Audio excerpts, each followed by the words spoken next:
Hello, this is the quick walkthrough on practice activity 2, which is in unit 2. So to start this, you want to open up this practice 2 notebook in Colab. So when you click on that link, it'll open up here. You want to make a copy of this so you can edit this. So just save a copy of it, and then put your name here. Eventually, you want to share this with me so that when you turn it in, I can view it also. So we're going to be looking at analyzing data and visualizing data and some methods to do this in Python. So we're going to start by looking at a classical problem and set of data, the iris flower data set. So this is a little overview about the iris flowers. So there's a bunch of iris species, but we're going to just deal with 3 of them here. And inside the irises, there are sepals and petals, and they have different sizes. And so we'll be looking at the length and the width of both. And often with these, you can then identify the flower by doing some measurements on those that we're going to work with. So we have a data set of 120 flowers that have already been measured and classified, and we're just going to be kind of using this data set as some of our analysis stuff.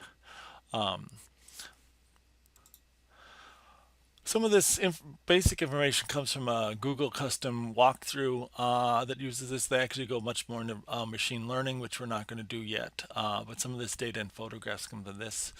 Some of the visualizations here actually come from Kaggle. Ben Hammer, who's one of the leads at Kaggle, has developed this sample, and it's been used in many different machine learning environments. So we'll just walk through here. Now, most of this stuff up to this point has just been text cells. You can't run them. This is our first cell we can run, so I can click on this and run. Now some students find it useful just to come in here and just run all the cells initially. I like to just kind of go one by one through it so you can decide which one you want to do. So here I've run this. Been running a lot of cells, so this is showing it's a 61st cell I've run today on this environment. For you, it'll probably show one. So I imported the data here. And again, if you just hit Shift Enter, it'll go through these one by one and run them and show you what's going on. So now we're going to read the data in.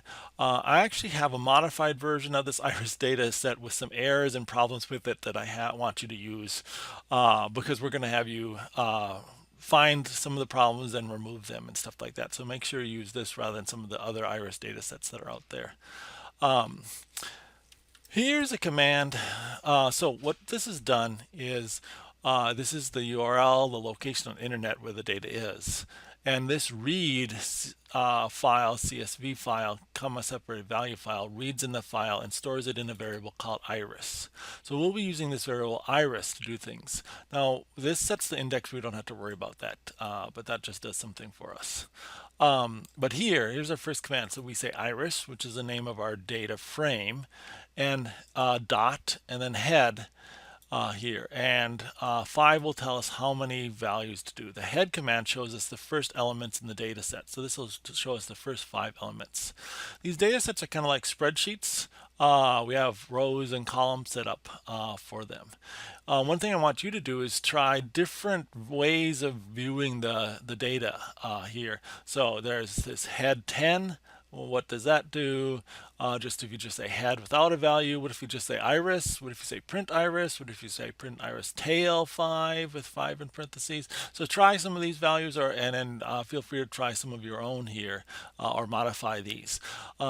In Python, the pound sign is a comment. And everything after a pound sign is ignored on that line. So, and it's also colored differently. So if I want to do this, I'm going to put a pound sign here and unpound sign that. So now when it'll run, it'll ignore these kind of brown statements that are colored in that and are commented out, and it'll just run this one here. So now if I run, it'll run this iris command, which prints out a whole bunch of the data and dot dot dot, and then the last of them here.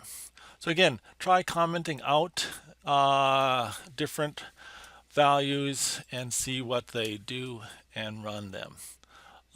here. So you can comment out each one and hit enter or hit the run button to try them out. Similarly, in the next set of cells here, your first task is to describe things. So I've tried to highlight what you actually have to do or turn in by tasks here. So this is task one. It says, describe what at least 3 of these commands do and how they're different from each other. It says double click on this cell to put your answers here. So if I double click on it, I can here under this line, I can just type in my answers. So you should type in, again, try out some of the cells and then write a description of what they do here. And then hit enter and it'll show up here. So that's your first task. Next, we're going to look at some slices of this data. So this is a big data set here with different columns and different rows. And so we'll look at some different ways of looking at a certain row or column and things like that. And again, so you can go in here, uncomment out, and then again, the pound sign, we'll comment some of these things, and I can view different things. So try different versions of these commands. Some of these are just going to select a column. Some of them will select certain rows. Some will select rows and columns here. And this integer location, iLocation, is a common way of accessing this, and we generally specify what rows and what columns we want to do by numbers with this. So this is one thing that you can play with a little bit here. And so then your second task is to look at those and describe it, and double click and enter your answer. At least 3 of these describe what they do. Okay, so now we've done some basic playing with that data. We're going to look for certain anomalies in the data. Now, you might be wondering, why are we using this rather than a spreadsheet or a database? We could actually look at this whole database in a spreadsheet. In fact, here it is in Google Sheets here, and we could look through it and use it that way. And for small data sets, this only has 5 columns and 150 records. We can easily view and analyze it all in a spreadsheet. That's not a problem. But in machine learning, we'll be doing much larger data sets. So it's not uncommon, like to do a movie rating data set would be having like 10 million different movies. Each one would be a different row, and each row would have like 2,000 or more tags or text tags. So we've worked with data sets this big frequently, and when they're this big, they will not, you can't bring them into a spreadsheet or a database. They're just too large, too many rows or too many columns for that. So that's why we have to use tools like Python for this sort of stuff. Okay, so here we're going to print out the shape of the data. This shows how many rows and how many columns we have. And then we'll look at some other ways of displaying some information about the data here. Some things to note here is that we're counting how many rows are not empty here. And so, for example, this is showing that there's with sepal width and length, there's 150 values, but for petals we must be missing some, because there must be some blank ones, because we only have 150 rather than 151 here. So when we're looking at the data and we don't see all the same values here, it suggests we have some empty rows. We can also do some counting. We can count how many of each data type there is in here. This actually shows there's some missing data here. So here's a command you're going to look at that will remove some of the rows. So we're going to have you do that. And again, do this and then see. Now, your job is then to describe what that command up here does, this iris clean drop, describe what that does. And then here's a different version of it. See if you can figure out what that does. What are these two things? When we're in Python, we're working with variables. Each variable has a name. So right now we've been working with a variable called iris, but we are now creating a new variable called iris clean. So you have to describe that, what's happening there. The next thing we're going to look at is some erroneous or abnormal data. So we'll look at some techniques. These are some really simple techniques. One is to just look at the largest values out there. So here, so We were using this iris data, but now that we've cleaned up and removed the spaces, our new version is called iris clean. So we're going to use that in some of these tables. We're going to say iris clean, and then we're going to use find me the n largest, and we're just going to say we want 10 largest looking at this column, and it'll show us the 10 largest values. And you can note, look at how large this is. It seems like that one's abnormally bigger than that. So something's wrong with that data. It's not just unusual, it is just really like maybe when they entered it raw incorrectly, or something, so we can kind of analyze that. Same when we look at smallest. I don't see that much difference. Again, we're just looking at one column, and you can search on different columns here. So right now we're just looking at the petal width column and look smallest. But I mean, there are 4 or 5 that are all the same width, so that seems like that is pretty common here. So you might want to look at this and not just look at this one column. Here you might want to look at some of these other columns. So you can reissue this command with some different values here to see if some of the other columns have different large values in them.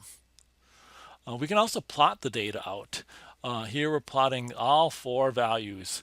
And again, we can see they vary a little bit. That's fine down here. But here's this, it seems like there's this one value that's really large, 10 times bigger than some of these other values. And that points to this. This is, the average is the highest of anything else is a 7, and this is 48. That's really big. And again, here we are seeing a lot of 2s and 3s, and then there's one that's 30. So that seems really unusual.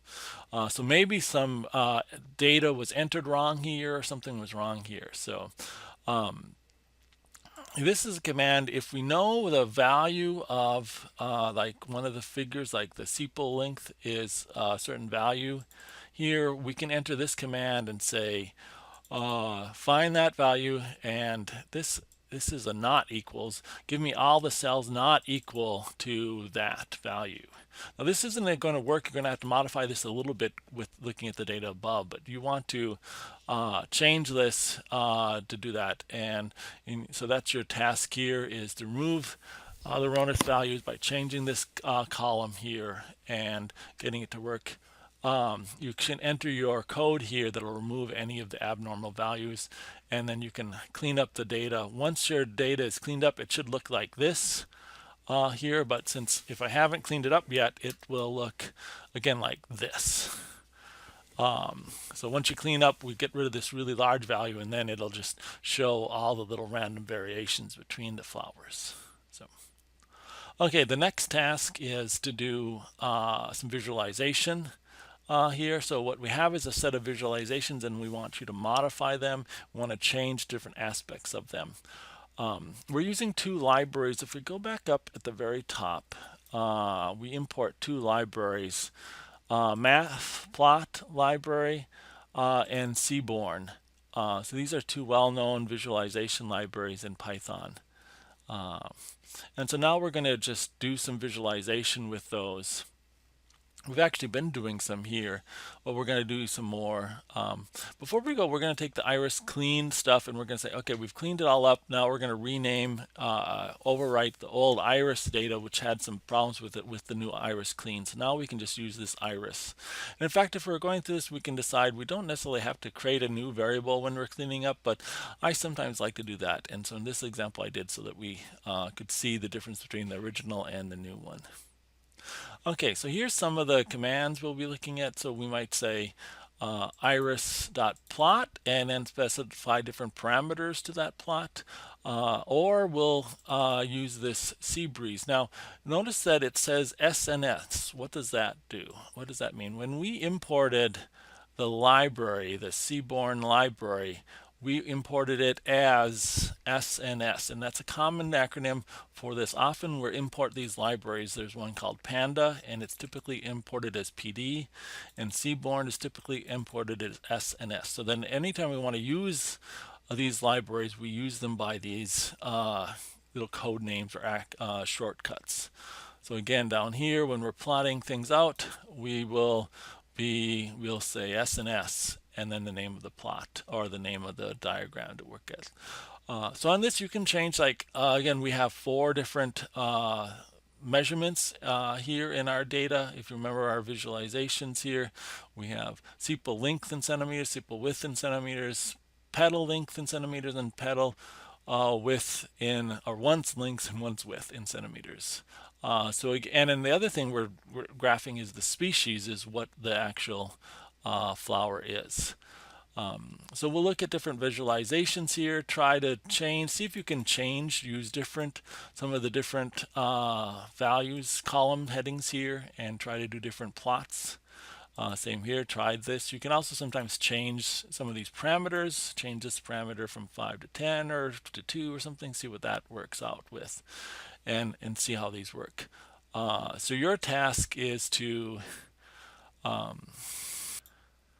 for each of the following visualizations below, you have to make at least one change to the parameter or whatever so that it changes the graph or something like that. So just experiment with some different versions of these graphs just to change. Mainly you're going to be changing column names, or sometimes you'll be changing some of the parameters of this. So. In all of this, your data will be, if you're using this SNS system, the data will always be the IRIS database here. But again, sometimes you can play with the size here that we're working at. So those are the 7 visualizations you can play with. The next task is to describe this graph here. This is a very complicated multi-part graph, and there's another one that follows it down here. So try to look at this, try to see if you can figure out what is this graph showing and describe it. See if you can put it in your own words. So again, in your own words, try to describe what those multi-part graphs are kind of showing. Put those here. As your work. Now, one thing, if you're having trouble with this is just a practice exercise, so feel free to post information to the discussion board and our solutions or ideas for this. So practice exercise, any of this stuff can be posted to discussion boards. So finally, I want you to find a new visualization here. So that you can place and put some code here. And a good place to look is this is an example of some other visualizations that are out there and the codes for those. So once this is just an example posted to Kaggle by one person, and again they just show some different visualizations. Some of them rather simple and some of them get more complicated. So feel free to try code out for one of these. Sometimes with this, they're using a system where the code is hidden here, so you can just click on that and open up the code and do that. It should be using the same libraries you want. If not, you might have to look up here, but again, it's importing pandas and Seaborn and Matlib using the same waves used as we do. So most of this should work. You can also just Google, search for Iris data visualization in Python or something like that, and there's lots of examples. Iris data set is very well known for that. So when you're done, just share the notebook up here, share it with me, or create a shared link, and then go back here and submit this as your practice 1. And remember, through the discussion shed, you can share questions, answers, hints, lots of stuff, anything with the practice activities. That's all good stuff to share online. Okay, hope you enjoy it.